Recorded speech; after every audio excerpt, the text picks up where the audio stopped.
করে তাদের স্মৃতিকে ধারণ করে আমরা আগামীকাল 5 সেপ্টেম্বর আমাদের ছাত্র জনতার অভ্যুত্থানের 1 মাস পূর্তি উপলক্ষে আমরা একটি শহীদি মার্চ করতে চাই।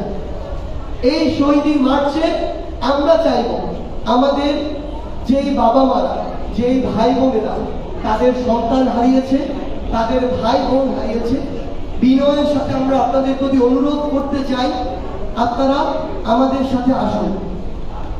আপনারা যে ভার নিয়ে আজকে চলছেন, হাঁটছেন, আমরা সেই ভারের সঙ্গী হতে চাই। আমরা সবসময় আপনাদের সন্তান হয়ে, ভাই বোন হয়ে আপনাদের সাথে একইভাবে চলতে চাই।